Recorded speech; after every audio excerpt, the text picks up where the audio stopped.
My name's Colin Hobbs. I'm in charge of water and waste policy implementation for the MOD, and I'm here to talk to you today about some of the problems we faced reducing demand across the estate and how we've actually tackled it. Okay, see, these are the topics I'm going to run through for the day. Give you a bit of context on the MOD, how we're set up. I'm going to talk about the Aquatrine PFI, because that's important on how we deliver quite a lot of our water on the MOD estate. I'm going to talk about the MOD estate with some facts and figures and some of the measurement challenges we've come across and how we've actually delivered demand reduction across the estate. And then taking the lessons learned, what our future strategy looks like, and then perhaps if you've got a similar sort of estate with some of the similar challenges, some lessons learned and top tips for you guys. Okay, well, I work for the Defence Infrastructure Organisation. Can we have a quick show of hands who's actually heard of the Defence Infrastructure Organisation? Brilliant, because we rebadged a couple of years ago, so that's encouraging. We're the part of the MOD that looks after the estate for those who operate on it, basically providing an estate for our servicemen to work, live and train. As you can see, the MOD estate, one of the country's biggest landowners, 230,000 hectares. It's actually 1% of the UK's land area, believe it or not. I don't know who had the joy of working that one out. Assets worth 21 billion. And of course, we have overseas estates as well. I'm not going to be talking about those today, though. We maintain 45,000 buildings, 50,000 houses, 135,000 bed spaces. And we employ over 5,000 people, and that includes servicemen and servicewomen. So what have we been working to? What have our targets been? Green in government, we've been talking about today, but previously we had our SOGI targets. Those were imposed upon us between 2005 and 2021, target year, and we were expected to achieve a 25% reduction. We actually exceeded that 11 years early, and we hit 29% reduction by 10-11, which was rather nice. Coming on the change of government, green in government commitments, we were given a less challenging target on that one. It was basically to achieve best practice by 2015 on the office estate. Now, the office estate on the MOD is about 1% of our consumption, so we weren't too concerned about that. That wasn't really that challenging. So we imposed our own target because we now had information on how much we used, and we came up with a sensible target of about 7% by 2015. We're actually doing quite well against that. We're on 7.8. So that's great. How did we do it? What were the drivers that pushed us in the right direction?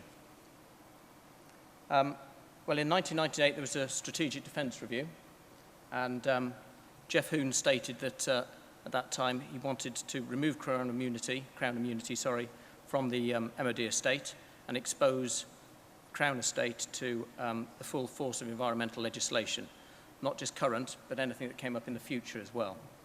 So that worried us a little because Crown immunity had been protecting our bad practices for some time. We also had an asset condition risk. We had a lot of assets out there, but as you can imagine, they competed rather poorly within other defence priorities. Much better to spend your money on tanks than on sewage treatment works, so it was falling into a little bit of disrepair. And that obviously increased our service delivery risk, and that meant that we had security supply issues. The last thing you want on some of our MOD establishments is an unpredictable supply. And of course, with a leaky estate, we had a huge cost risk. And that, to be frank, the risk and the cost built together made an overriding case for change. So how did we tackle it? Has anybody heard of Aquatrine? 3, great. Okay, best kept secret. Aquatrine, back in those days, PFIs were quite a sexy thing. They're less so these days. We'll have a little debate, I'm sure, about the merits of PFIs. But on this occasion, it actually did us quite proud. Aquatrine was how we decided to deliver water and wastewater across the estate. It's the full water and wastewater management responsibilities, so that includes sewage, surface water, all environmental risk transfer, and of course, consumption management. What does this mean for actual water supply across the MOD estate? It basically meant that the MOD stopped paying its water bills. Great, we had loads of them. We transferred that responsibility to our private sector partners. They had to deal with the statutory undertakers. and all they had to do was to supply us with water up to the face of the building, and then they just charged us for that water. How that water got there was entirely up to them, and if anything was wasted on the way there, that was their cost risk and an environmental risk. What does it actually look like? Well, there are 3 separate contracts, one in Scotland, because of a different legislative environment, and then the other 2 packages are split roughly equally so that we have the right number of sites, but also the similar level of consumption. And those are private sector partners there on those packages. So with that in mind, park that for the moment, I'll come back to it in a bit. Let's give you some stats on what the MOD estate looks like and how much water we use, etc. Okay, there's 3 categories of water, really. There's the aquatrine water, which is most of it. There's the non-aquatrine water, which is a little bit less, and then there's the overseas water. I'm primarily going to talk about the aquatrine water here. What we've learnt on and that PFI has helped us move forward in other areas as well. And of that water, a proportion of it is abstracted, either from rivers or our own boreholes, or bought off the statutory undertakers. How that actually works for those contracts is basically 2/5 of the water on A and C and 1/5 of the water in Scotland. And that was designed to be that way. It's slightly less now over the east side of the country because we're moving some of our bases over. But that's primarily the split. So how many sites have we got? Lots of conflicting ideas about how many we've got, but it's basically 2,835. The vast majority of those are the cadet huts. Then, as you'd expect, the next amount is households, or service family accommodation, and then the army takes the rest, and then after that, the services. So that's a great number of sites. Doesn't really mean much for consumption. What does it look like for consumption? As you'd expect, the army used the vast majority, then the RAF, then the Navy, then our households, and then other sundries. So it's exactly as you'd expect it, really. If we drill down into our highest user, i.e. the army, there are 3 main geographic concentrations that we can concentrate on. The rest of it, 67%, is dispersed. But we've got some opportunities here. We have the large super garrisons. You have Catterick Garrison. You've got Allenby, which is basically the Salisbury Plain training area, the bit that serves that. And you've got Aldershot, which again is super garrison. That means we can concentrate our efforts in geographical areas, which is quite useful. So that's what the MOD estate looks like.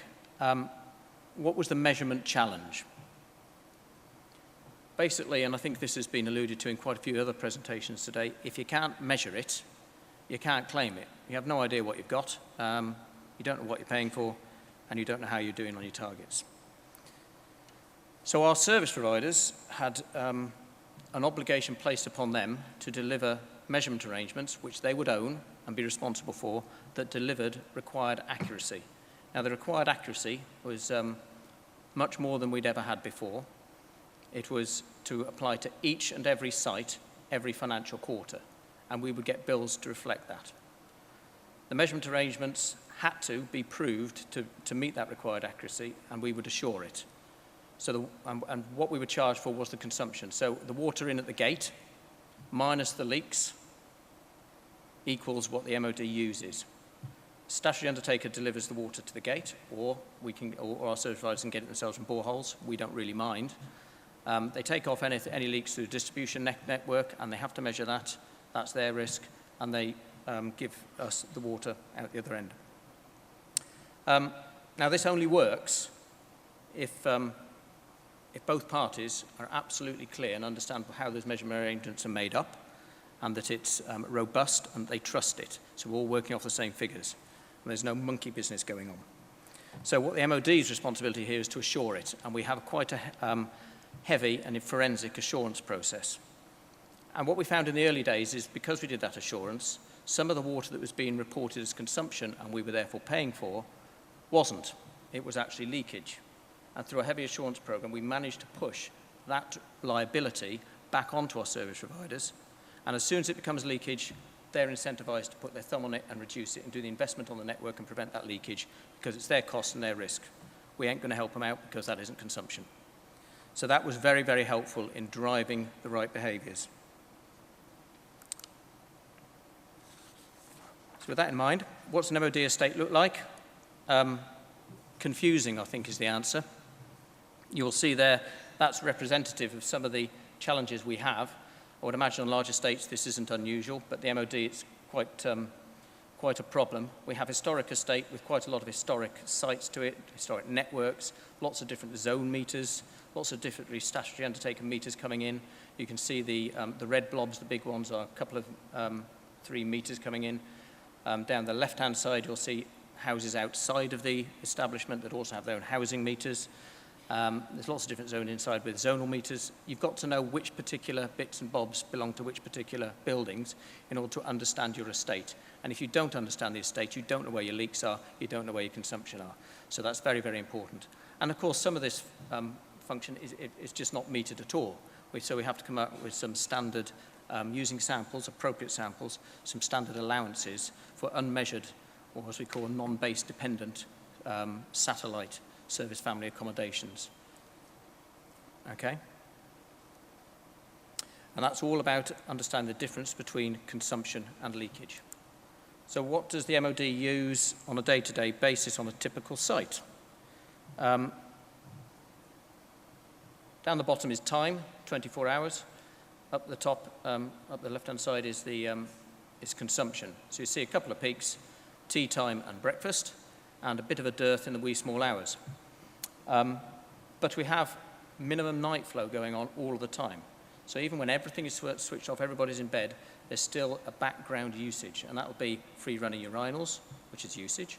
It'll be people brushing their teeth or flushing the bogs, or it'll be distribution network losses, which is leakage. And splitting out the differences and understanding which is what is very important to doing the assurance on your measurement arrangements. Our service providers also found that although that's the sort of curve you'd expect on typical sites, certain sites had some rather unusual usage patterns. And what they thought were leaks in the wee small hours were occasionally just the troops coming back from exercise and turning the showers on. So you've got to be very careful about understanding your estate and getting it right. These are some of the uses we put our water to. Again, for operational reasons, our service providers won't get an awful lot of warning about some of this. Ship filling, fire booster tests. You can lose an awful lot of water very quickly by testing your fire system. So again, understanding the estate is very important. So they basically had 2 choices as to how they were going to measure. Note I say measure, not meter. Measure our water. They were aiming at a granularity of the site, not the building, because that's what we wanted. That's our biggest risk was leakage, not consumption at that time.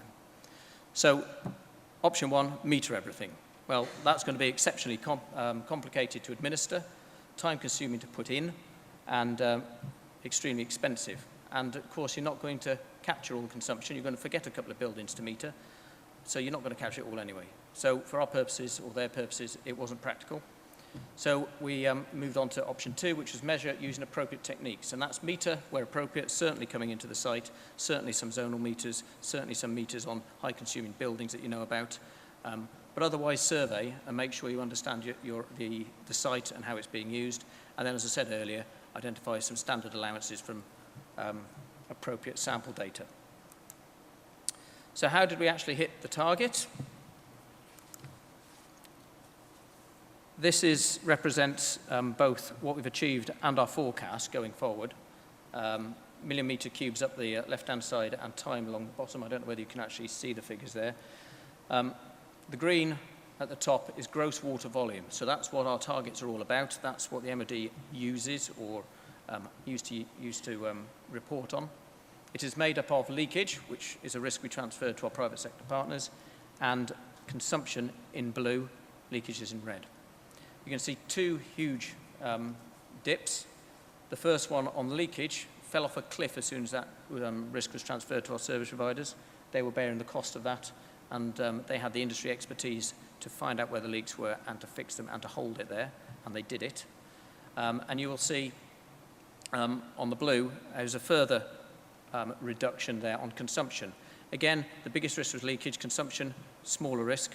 But we have made inroads into that because of the assurance we've done on the measurement arrangements and transferred some leakage, some consumption over to the leakage side. But also we started undertaking, we didn't sit on our laurels, we started undertaking some targeted spend to save activities on the estate to try and tackle our consumption ourselves.